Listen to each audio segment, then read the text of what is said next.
All right, Chris, welcome to the podcast. Thanks for being on here. Hey, Jeff, it's great to be with you. So you have some background with the Roadless Rule, and were you part of the actual writing of it?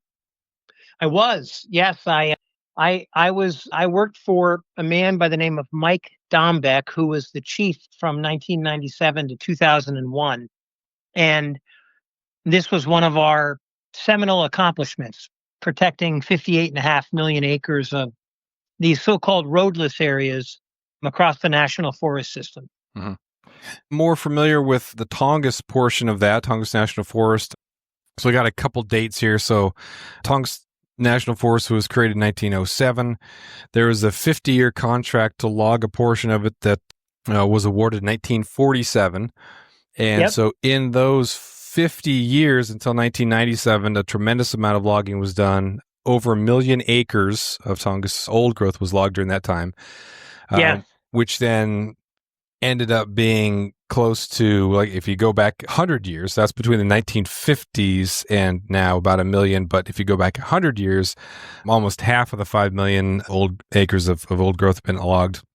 The Roadless Rule was passed, went into effect in 2001, and then it was reinstated in 2023. So it was, well, actually, we'll kind of go in some order there. So what was the kind of attitude or the temperature about conservation back when it was being, how was the reception back when it was being written? It's such a good question, Jeff.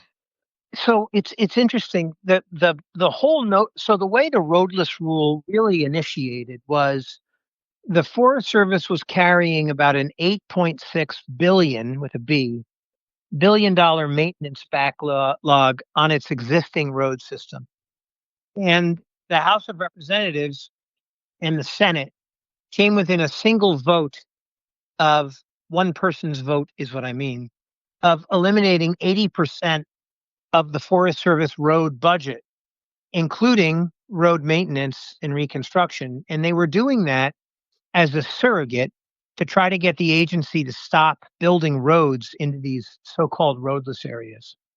And in Alaska, you did a really good job of summarizing the 50-year timber contract that expired and really left people kind of scratching their heads and looking around, wondering what's next. So what we did initially at the Forest Service was before the Roadless Rule existed, we created a rule making that would allow us to basically get a handle on how do we take care of the existing road system.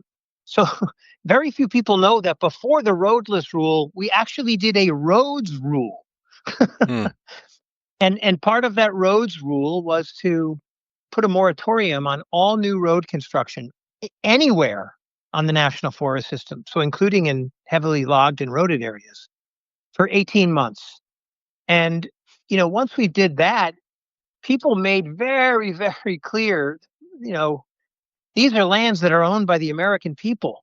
And the American people made clear in no uncertain terms that the values that they cared about from these public lands, and especially these so-called roadless areas, were the sense of naturalness they provide and the wildness and the recreation opportunities. Oh, and yeah, they're important for commodities, but only to the extent that the development of those commodities doesn't harm the ecological sustainability of the system.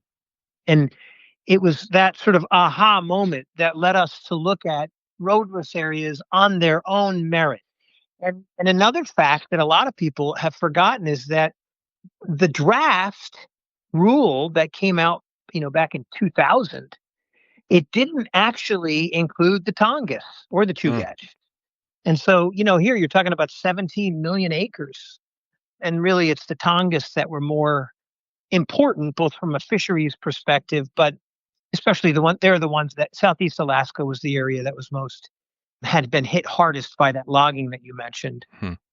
And so it was in response to those public comments that we actually said, okay, in the final rule, no, the Tongass will be included. And why wouldn't we act to protect the best of what remains before it's lost? And And if you look at the value of those Tongass, especially roadless areas in the southeast, and you're talking about it's about 9.7 million or so, 9 million or so of the 16 or 17 million acres on the Tongass that are roadless. But, they've got, it's more than 70% of all the Southeast Alaska Chinook and coho populations and chum populations come from roadless. It's in the mid 80s, 80, 85 or more percent of all Southeast sockeye populations come from roadless. And so this is these lands are just incredibly important from a fisheries perspective because roads have a tendency, especially in rugged climates, to gravity works cheap and it never takes a day off. Right. You build a road on a hillside and it's going to want to fall into the creek down below it eventually. Yeah. And that's what happened with a lot of those roads that were constructed that were connected to that Louisiana Pacific contract that you mentioned at the start of the call. And that's what we were responding to. Mm-hmm. I remember I was in middle school when some of my buddies, I grew up on Prince of Wales Island, so not necessarily the epicenter, but definitely kind of an epicenter for the contention. And I remember them having to move away, and I was young because you're living in a kind of a logging community, even though Klawock was predominantly native. There's this idea that logging was just done. There was kind of an idea that some of the people had moved from Oregon as loggers because of the spotted owl issue. Yep. And so there was this kind of, I wouldn't say it was like anti-conservation. Again, it's kind of, I'm thinking back to my middle school days and my high school days. And so I wasn't really paying attention. It was mostly like sports and girls and whatnot. Yeah. But you got started faster than me if you were looking at girls. So it wasn't really this conservation habitat type conversation. It was just more of a, logging was done, and you looked around the island and you thought, yeah, it looks like there's not a whole lot more that you could log. Because in addition to logging that was done on Forest Service land, village corporations were logging and regional corporations were logging. And so even though Southeast Alaska is mostly made up of Tongass, there was a lot of state land and a lot of private corporation land that was also being logged. And so it did look like, yeah, there wasn't a whole lot left. Some of the old stands were pretty hard to get to. All the easy stuff had been taken out. And there was some stuff that had been learned in the 70s and 80s as far as the importance of the buffer strips. Can you talk a little bit about the buffer strips? Because the buffer strips on some of the private land logging, there wasn't much of one. And so some of these rivers that I remember driving across, you just kind of looked down, it looked like a dead river, because you just had really nothing left in there. And we never fished those rivers because it just seemed like there was nothing there. And to go back even further, you had the initial insults where you had the canneries would set up their entire facility at the mouth of these rivers. In the early the 1880s, 1890s, Klawock had the first salmon cannery in Alaska. And so you had the canneries that were just taken over, and they would set these fish traps, and they would have these nets almost all the way across the mouth of the river. And so in 1924, there was a kind of a repealing of some of that stuff. And then you have the logging on top of it. So you go after the fish themselves, and then the habitat, man, it's pretty amazing that there's as much as there is left. Yeah, it's true. And, I always have to remind myself when we talk about like the canneries and some of the logging practices of back in the day, we didn't know we were doing anything wrong. I think that people thought that salmon were this, a resource that could never be exhausted. If you want to really depress yourself someday, go to Monterey, California, and they have a museum there in that wonderful aquarium. But it talks about the fall of the sardine fishery. And this was a fishery where you could like walk out into the surf with like a ball cap and scoop up sardines. And now they're gone. And, we just thought they were inexhaustible, and you think about America at that time, not to wax poetic, but I mean, the frontier was limitless. You could keep moving west. There were all these incredible old growth forests, these magnificent rivers. We can harvest the wood fiber. We can build homes. We can build roads. We can build dams and create electricity. All of it was well intentioned. It was all designed to make lives of people better. We didn't know the effects that we were having on the environment, and we do now. Mm-hmm. And that's why, I know Alaska salmon runs have been in a difficult place the past couple of years, but I do respect Alaska Fish and Game's management of those resources. They've really realized that these are not inexhaustible resources. It's why we fought so hard to protect Bristol Bay. We've spent in the lower 48, it's like 12 to 13 billion dollars to try to recover Pacific salmon in the Snake River Basin. And you've got a place in Bristol Bay, which of course is in Southwest Alaska, and I fish up there every year. And it's just like God made it. Hmm. It's intact. I remember the first time I went there, I had just heard about this so-called Pebble Mine like 17 years ago. And I remember I was training for a marathon at the time, and I thought, well, I brought my running clothes. I'll run every day up there. There's no roads. Yeah, that's hilarious. It's a flatlander from New Jersey. Didn't know any better. And all we have to do to keep that system intact is just have the wisdom to leave it alone. Mm-hmm. To have the humility to say that some places should just be made as God created them. Just leave them alone. Mm-hmm. And so, and that's what makes Southeast Alaska, I think, so important, is that, yeah, we really whacked. Prince of Wales was one of the places that we whacked pretty hard, actually, back in the day. But, we hit Southeast Alaska pretty hard. There was a not insignificant amount of old growth logging that was happening there. But those are incredibly abundant runs. I mean, those Southeast Alaska forests, in addition to all the statistics I threw out earlier, 40% of the salmon that swim along the West Coast are coming from the Tongass. Mm-hmm. And, it's just, so anyway, the bottom line is, to go back to your initial question, we started out looking at, well, how does it make sense to build more roads when you can't afford to take care of the road network you already have? So we did that 18-month moratorium. And in the context of doing that, we realized that was the right thing to do. Of course, it's a conservative management principle, right? It's the height of conservatism not to make new investments until you can take care of the investments you've already made. But in the context of asking people about that, we learned that what they really cared about, though, were these wildlands, these places where these roadless areas persist, and where all these salmon and steelhead and these awesome hunting opportunities persist today. And that's why we made the pivot to look at roadless. And to go back to your initial question, yes, I was very much an advocate for that then, and I am today too, because the fact is, we got a lot of wood fiber we can find. There's no shortage of wood fiber in Alaska. You don't need to go pumping roads into these backcountry roadless areas and having attendant impacts on big game hunting and recreational opportunities and the basic sustenance for many of these indigenous communities who they live off these resources.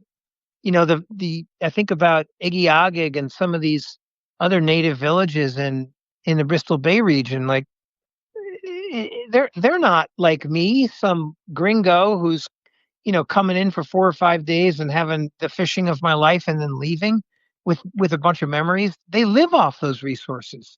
Those sustenance fisheries are real. And it seems to me that a conservative approach to managing those backcountry areas is in the best interest of the nation.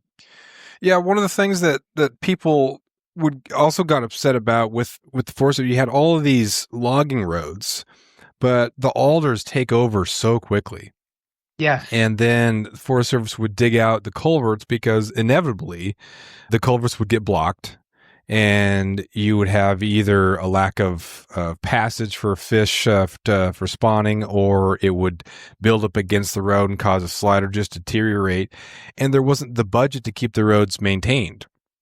So when people were saying, hey, well, why are you waterboarding these roads? Because at least it's access. At least it's access for us to get to these rivers, to these hunting grounds, or to these mountains, or whatever it is. Well, there's not enough money to maintain both. And that was part of the nuance I think is coming out. And another thing about the I guess, conversation in general that I don't remember before. I don't know if it was there. Maybe you can answer that. Was the idea that a conservation group is not anti mining, it's not anti logging, it's just very anti the wrong type of stuff. And I don't remember, I don't know if that was part of the conversation in the 90s, early 2000s. Do you remember that, or if that's some nuance that has come part of the messaging now, so that conservation organizations don't end up sounding like more of the activist sort of, no logging whatsoever, no mining whatsoever, no plastic, no everything. So, well, that's not reasonable. We need these sort of things. So, That's right. can you compare and contrast some of the attitude, the nuance, and the messaging?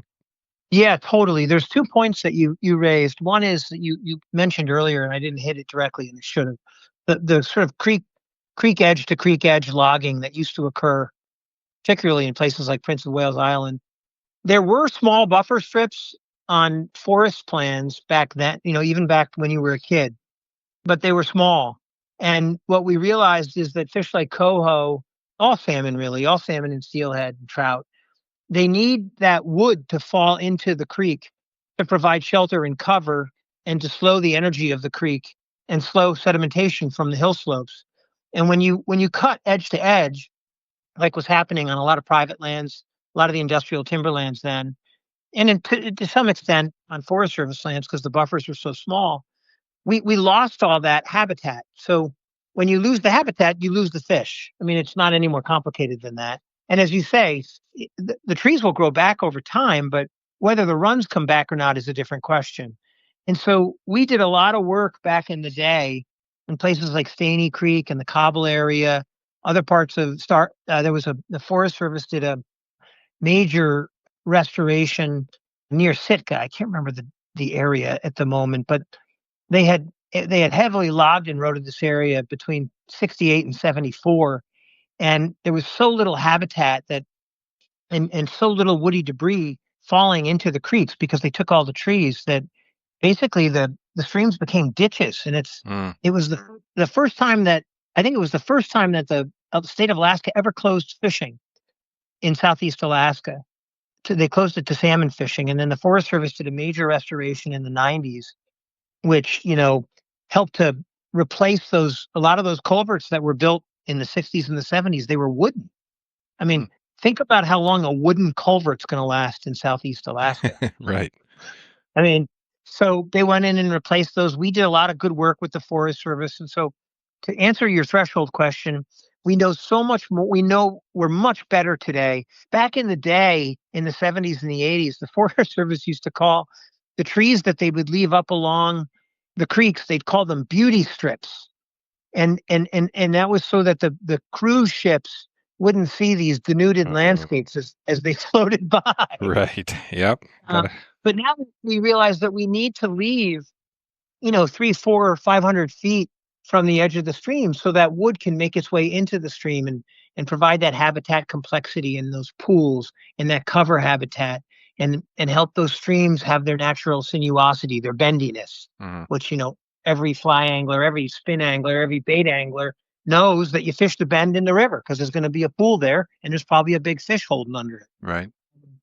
So that speaks to that. But to your point about reasonable development, I think that's just so important. And, one of the things that I think is important to note is that the Forest Service is a fundamentally different agency than they were when I was there 24 years ago. So between 1960 and 1990, and I got there in 97, the Forest Service annually harvested about 9 to 12 billion board feet of timber off the national forest system every year. And just to give you a frame of reference, today they harvest about 3. And that's what they harvested basically from 1990 until today.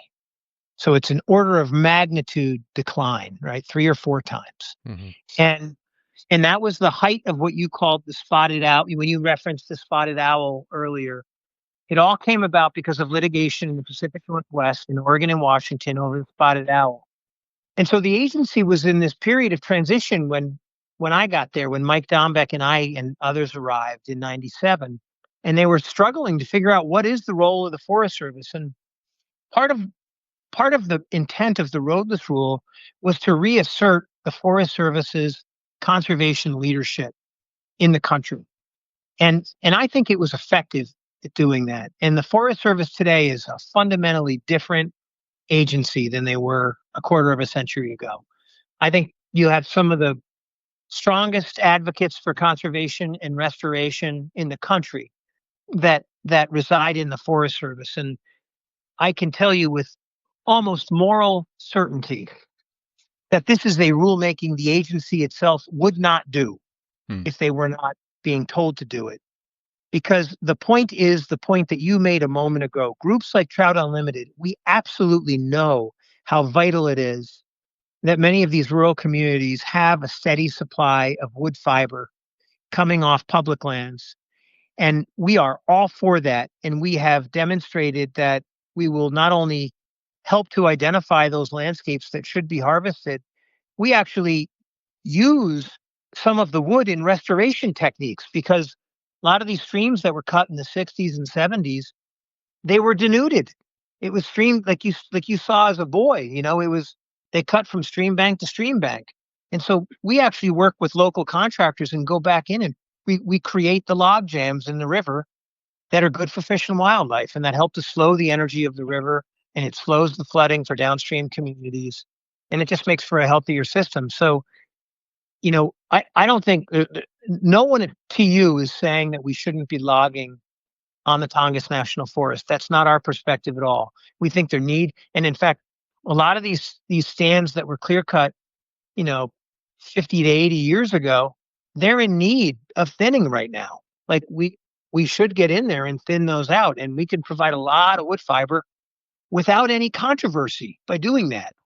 And that's the piece that's also forgotten here, is that every single timber sale in every single roadless area, whether it's in the lower 48 or in Alaska, it was litigated, it was appealed, it was delayed. We lost money on every single one of them. So what I'm saying is we spent more taxpayer money trying to get into these roadless areas, which are almost by definition high elevation, almost by definition lower value timber, because they would have been cut if they were higher value timber, and often on steep slopes with erosive soils. And so we spent more taxpayer money trying to get in than the value of the timber that we took out. Right. It doesn't make any sense. It doesn't make ecologic sense, and it certainly didn't make economic sense. Yeah, that's the tough thing, because you inevitably get put, and it shouldn't be like this. If people would just listen a little bit and look at the nuance of the conversation, it wouldn't be a matter of you're either anti or you're pro, and like that can't exist. Especially like you mentioned in here in Southeast, like some of these smaller timber mills, it's not some big bad corporation that's like an enemy. You're talking about small family run mills. Okay, That's so it. how can we make this coexist? How can we get our old growth for Steinway pianos? How can we, Yep. how can we work together? But things become so political. It's not the days of, this isn't I don't want to go into like some of those preservation organizations that are very activist type, but this isn't that. This is something we need to work together for. And so rolling back or doing these sort of things for political gain is really not helping anybody. It's just trying to put the finger in the eye of the other team, when both teams don't really know what they're talking about. It's the people on the ground who are really rational. And namely, that was this boneheaded idea that we're going to pump a bunch of roads into these backcountry areas so the taxpayers can lose money to take timber out at a loss, so those roads can later fall into the stream because the agency can't afford to maintain them. Mm-hmm. Like, that was basically the narrative of the Roadless Rule. Yeah. And so because we took that off the table, I think, 1,000 flowers bloomed. And now all these collaborations are occurring across national forests all around the country, where we're always going to have people on the extremes, right? There's always going to be people who, the Lord put us here to have dominion over these resources. We should take them all. And then there's going to be those on the other side who say that, they're pantheists and they believe that nature is God and nothing should ever be touched. Mm-hmm. So let them yell at one another, because 80% of us agree that there is a logical way to provide for local communities while recognizing there's a broader national interest that we should all be concerned about. Mm-hmm. And those conversations are happening all across the forest system, the national forest system right now. And in many ways, it's because the Forest Service learned, and they realized that, they weren't there, they weren't put on Earth to move, a basket of commodities out to be brought to market. That instead that, part of their primary role anyway, a primary role should be to help facilitate these conversations in these rural communities about reasonable use, about multiple use. Mm-hmm. And that's what's unfortunate about this rulemaking. It's going to take us right back to the bad old days. Right. There have been multiple exemptions and projects that have been done. Can you talk to some of those things? They've been like hydro projects, some mining. There's an application process to put in. I'm not sure how big the roads are, but the roadless rule isn't an absolute. You will not build 1 foot of road. Can you talk a little bit about some of the exemptions over the years? Oh yeah, I mean, they're myriad. And you know what? They're not even exemptions. They're in the rule. That's if you listen to the rhetoric about this rule, you think that it meant that no roads could ever be built and no sticks of timber could ever be cut. And yet in states like Idaho and Montana, we're approaching a third of all the roadless acreage has been treated for hazardous fuels treatments. And in the lower 40, this isn't as much of an issue historically, at least in Alaska, but a lot of the stands in the lower 48, evolved with frequent fires. And because we've done such a good job of putting out fires, those stands are now overgrown. And so, it's kind of like, just like a river is eventually going to find its floodplain. Like you can build in it, but at some point that river is going to remember that's a floodplain and it's going to take your home. Mm-hmm. Right. And in the same way, a fire adapted system will eventually burn. We can forestall it for a long time even. But when it burns and all that fuel's been built up because it didn't get those regular fires, thinning out the forest, it's going to burn hot and fast. And so the Forest Service has done a really good job of doing thinning and other treatments in these roadless areas around the National Forest System. And as you say, there have been exemptions for road projects for hydro. We've had exemptions for road projects for mining. It's the beauty of the roadless rule is its flexibility. And I think the Forest Service has frankly done a good job of exercising that flexibility.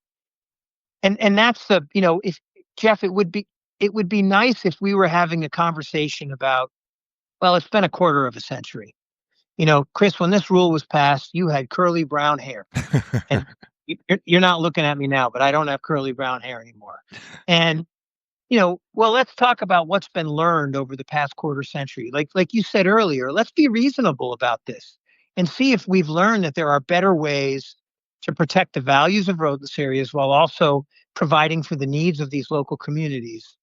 And let's make a rule that does that. And so that's the perspective we're taking. I just met with the senior brass at the Forest Service last week. And basically that's what I told them we wanted to do, that we're going to try to construct comments that may frame an alternative where the agency can look at, rather than throwing the baby out with the bathwater, look at, well, why don't we apply the knowledge that we've learned over the past quarter century and make it better for the fish and wildlife that depend on these areas, make it better for the indigenous communities, make it better for the other rural communities and economies that depend on the fiber or the other materials from these forests.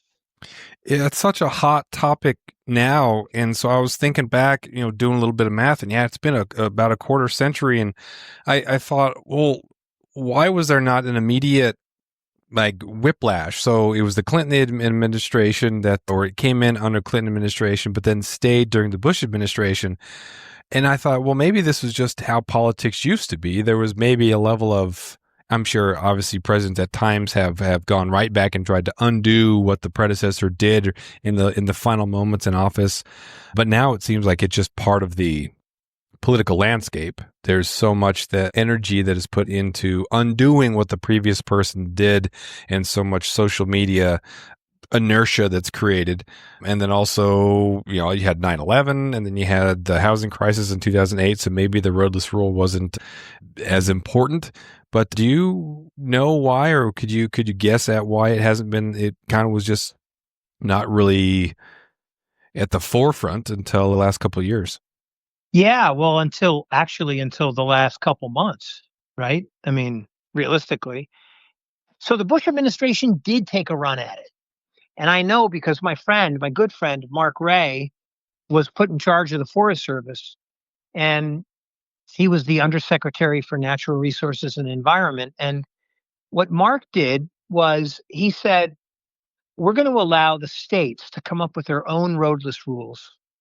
And the only requirement is that their rule is as strong or stronger than the '01 rule. Hmm.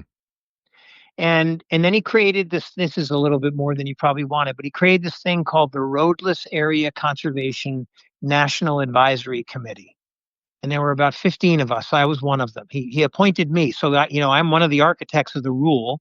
And this is an indication of a different kind of politics that we had in Washington, D.C. back then.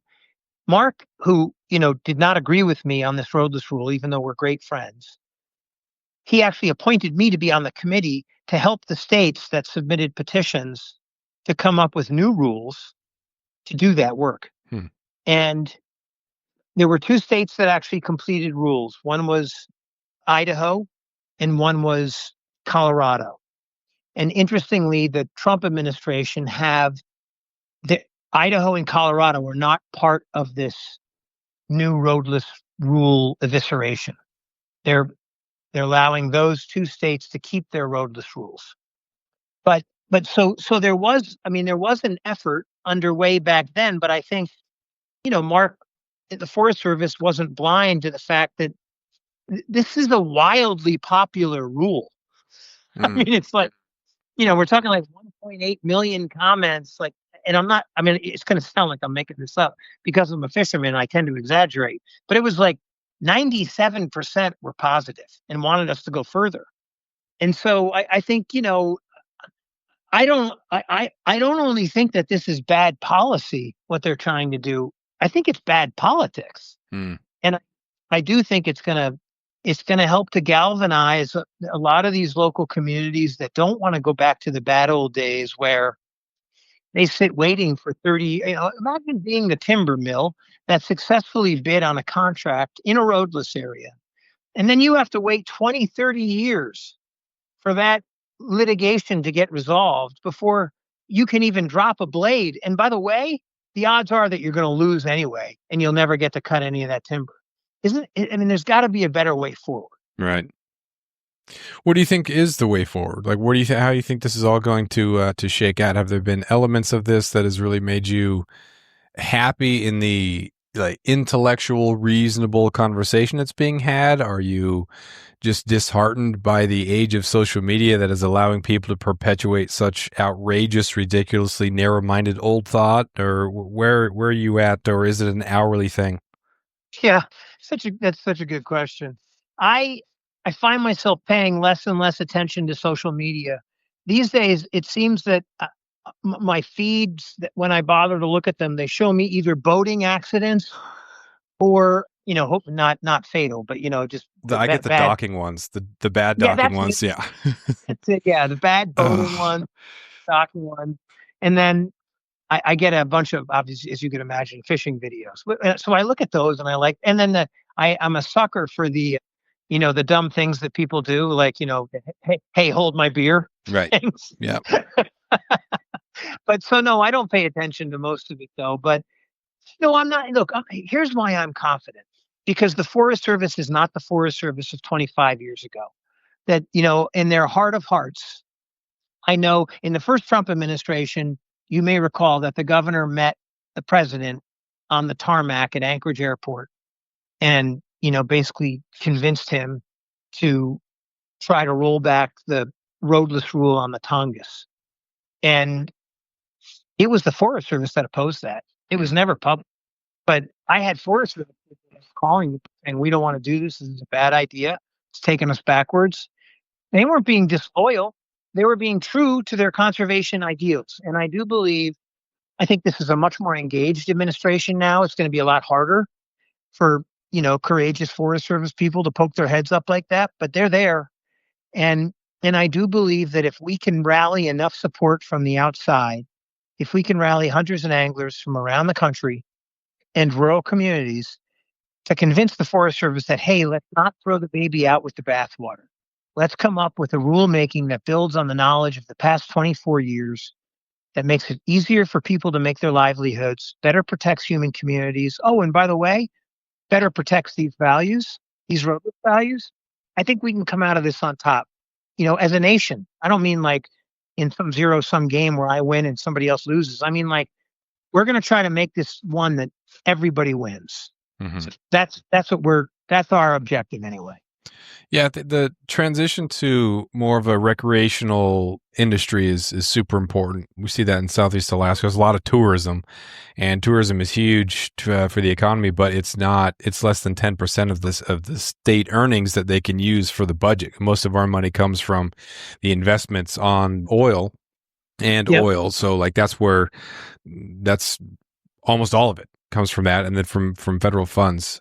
So and timbers is a very small piece, but seeing the guide academies that are going on, I've talked to Matt Boleen about some of the guide academies that the Trout Unlimited has going to some of these rural communities, which is awesome. So you give opportunities for kids who live in these communities, and the idea of, well, just go, if there's no jobs, you got to just go somewhere else. Like, well, you shouldn't have to move. You shouldn't have to need to move. If you want to live where you grew up, then it would be nice if there was some sort of job for you to be able to do that, not just created, not just 100% subsidized, but let's look for opportunities where there can be a viable job for people so they can at least live there for part of the year, if not the entire year.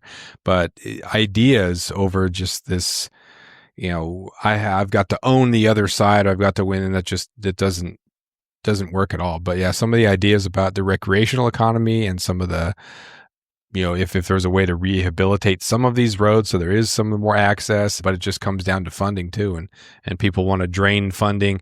People don't trust the Forest Service. People don't trust the Park Service, and Park Service and Forest Service, obviously very different roles, different jobs, different ideas about management. But, if people who work from the Forest Service, I'm married to one.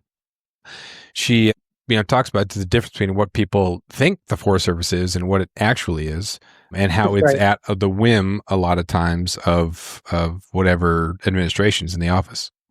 It's very true. It's very true. I think the more local we can make these decisions and the more collaborative we make them at the local level, the more durable they'll be. If, you think about, if you could sit a group of, let's say there was a mill in a small community that wanted to go access an area that was already roaded, but a bunch of these roads were overgrown with alders and their, culverts were plugged and fish weren't being able to pass any longer. And as part of that timber sale, they committed to, hey, we have the equipment and the knowledge to not only take that fiber out, but we're going to reconstruct those roads. We're going to replace those culverts. We're going to work with Trout Unlimited to do it in a way that ensures that fish pass. Oh, and we're going to employ 15 people from the local community while we do that. And by the way, we're going to make a profit too. Like, what's not to like about that? Right. And those small bargains, the problem with the Trump administration in this case is they're trying to throw a long ball. But what we need is a lot of short passes to move the ball down the field. That's what we really need. A lot of these local conversations that bring conservation interests together with community interests and commodity interests, and to talk about how do we move forward and what's in the best interest of those communities and the lands and waters that sustain them. That's a conversation that the Forest Service is really, really good at. Mm-hmm. When they're left to their own devices, that's what they've become excellent at. And, again, our hope is that we can use this rulemaking process to try to convince the agency that what we ought to do is take the best of what we learned over the past 24 years, apply it to the roadless rule, make it even better, even more protective of these values, but then also make sure that it's giving the flexibility for local communities and local economies to thrive, and for that recreation economy, which, by the way, is flourishing. I mean, it's the recreation economy across the country, in both in Alaska and the lower 48, especially that part that's dependent on public lands, is flourishing. I Mhm. mean, they not single-handedly, but it was the combination of groups like Trout Unlimited and hunters, other hunter and anglers and recreationists who convinced the Senate to beat back that wrong-headed idea of selling off 2 to 3 million acres of public lands. That was wild. It was truly wild, and that's what I'm hoping can happen here. Now, this is a more obscure issue, right? I mean, you remember you said you were like a kid riding around in your mountain bike when this happened. A lot of people don't know about the roadless rule, so we have a big job in front of us. But one of the things I love about America is that I think common sense ultimately prevails, and it doesn't make any sense for the United States of America to be pushing the idea that we should build roads into areas that have low value timber, where we're going to lose money trying to do it and create a ton of community controversy Mhm. in the process. It, so I'm optimistic for the future. What about as CEO of Trout Unlimited? What's your state of the Trout Unlimited Union? How has that organization changed, morphed, stayed the same with its values? How's that? One of the things I like about TU is that we do very, very few things here. Really, very few. We don't gadfly on stuff, but the things that we do really, really well. And so we basically do four things. We protect the highest quality habitats, like these roadless areas. We then work to reconnect those to lower elevation areas, which is why this culvert question and obsolete dams are so important, because fish have to move in response to flood, fire, and drought. And then we engage in restoration and create tens of thousands of high-paying family wage jobs. And if those three things represent the biological imperative of what we do, the social imperative is sustaining that work over time. And we do that through those guide academies, through training that next generation of conservation stewards. So those Alaska Native village kids can grow up and not have to move to Seattle or Portland. They can stay in Igiugig and know that the Alaska Sportsman's Lodge or Bear Trail or someone else will hire them as a guide. And so, I mean, that's God's work, man. So the state of TU, I'd say, is really good. We have challenges like any organization does, and I'd be a liar if I said we didn't. But it's an organization with passionate volunteers, committed donors, and the most incredible conservationists that you'd ever be lucky enough to work with and for. Hmm. How would people go about joining, donating, being involved? Are there some activities? I think most of my listeners in the Pacific Northwest, but how would you join? How do you get involved? And are there some projects coming up that might be of local interest? Well, what I'd recommend, if you wanted to join Trout Unlimited, we make that really easy. You just go to www.tu.org. And as you can imagine, we we there's no shortage of opportunities to join and support our mission work when you go there. And then we've got 3 or 4 great chapters in Alaska. They each have their own websites. The Kenai Peninsula chapter, there's a Tongass chapter, there's a Midnight Sun chapter, and then we have an at-large Alaska chapter. But you can just Google them and find out local activities that are happening in your area. We have a staff on the ground of Alaska of, I think it's got to be close to 15 or 20 people right now. And if you just went to, Google Alaska Trout Unlimited, you'd find all kinds of projects that we've been working on in the area. We've been intimately involved in trying to keep the Tongass roadless areas protected basically since the Roadless Rule was passed in 2001. I happened to come to Trout Unlimited right after the Roadless Rule was done in 2001. And so it's been a priority for us since then, a shockingly long time ago. Hmm.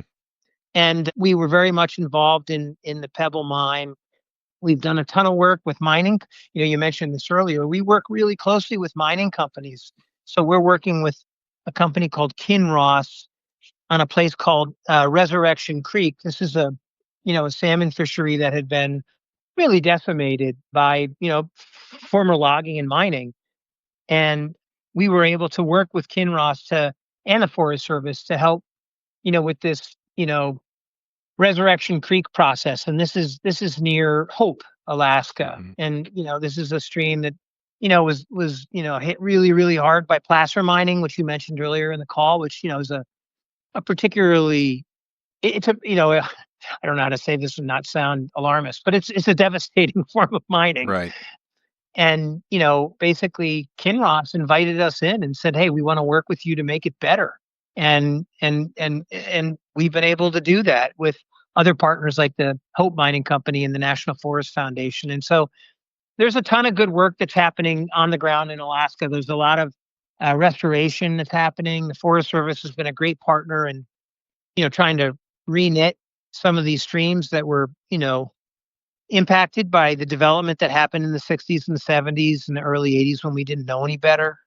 So I feel really good about the future of Trout Unlimited in Alaska. We've got a great team of people up there, and I hope anybody who listens will be curious enough to check out some of our work up there and become a member. That's great. Yeah, you sound so much more of a leader of a cause than a CEO of an organization. When I think of CEOs, I think of, the suits who don't really know what's going on because they don't have time to know what's going on because they have all these things to manage and you're not really sure what those things are, but they wear the suit and they make the appearances. So yeah, I appreciate what you've done. You've been on a lot of podcasts. It's been great to chat with you. Appreciate your time. Yeah, Jeff, I have to tell you, I don't own I own one suit that I interviewed with 31 times in my mid-20s to try to get a job with an environmental group or a conservation group. I still have the suit. It's got moth holes in it, and I still fit in it, by the way. Perfect. And I was married in a white linen suit, which I got at Joseph A. Banks for $75. It was 85% off. Whoa. And and at the night of the wedding, I spilled a glass of red wine on the pants, so I never have been able to wear that again. So I'm not a typical CEO, and that probably causes problems for Trout Unlimited. But my formative experience, the reason I became a conservationist was because of Alaska. I won't go into the story because it's too long and boring, but I had never fished for salmon. I grew up in New Jersey. I went to college in Vermont. A buddy of mine was bartending out in Homer at the Land's End Resort and living on the Homer Spit in a tent. And he invited me out after we both graduated from college. And I went down. He didn't go with me, but I took his car and went down to the Anchor River. And as I was walking up the Anchor, I saw all these dead and dying fish in the water. This is probably a story that my communications people would say you should never tell. I thought there had been like a chemical spill upstream. Mm. And all these fish were dying because of that. And I remember taking my fly rod and poking one of them and watching this fish, more dead than alive, sort of sidle out into the river. And I didn't step foot in the Anchor River that day because I thought it was poisoned by some chemicals from like maybe a train falling off a trestle upstream. And I drove to the Anchorage Public Library and I took out two books on salmon and I read them by firelight that night on my camp. And I learned about these remarkable creatures that in places like the Yukon can go 1,000 miles to go back to the very stream they were born in, to have sex a single time. And then their bodies die, and their bodies provide the nutrients that keep that system intact. And I thought to myself, that is the coolest thing I've ever heard. Right. I'm going to give my life to protecting the salmon. No, that's a good story. You got to have the origin story. Like, you can't pretend that you've always known everything from the very beginning.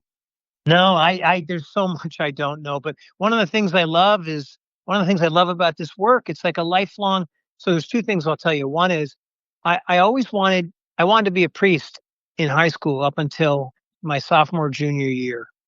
And then I was fine with the vow of obedience and I was fine with the vow of poverty, but the vow of chastity became a bridge too far.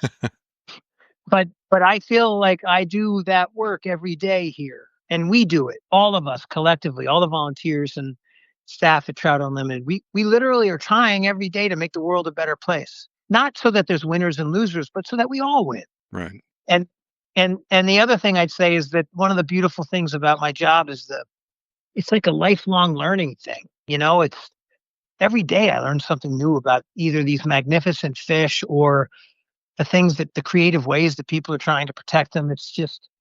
It's a gift to be able to work at a job where you feel like you're making a positive contribution every day. Perfect. Well, thanks again. Appreciate all the work that you've done. Appreciate you being on here. All right, Jeff, you take care, my friend. Hey, you too. Bye-bye. See ya.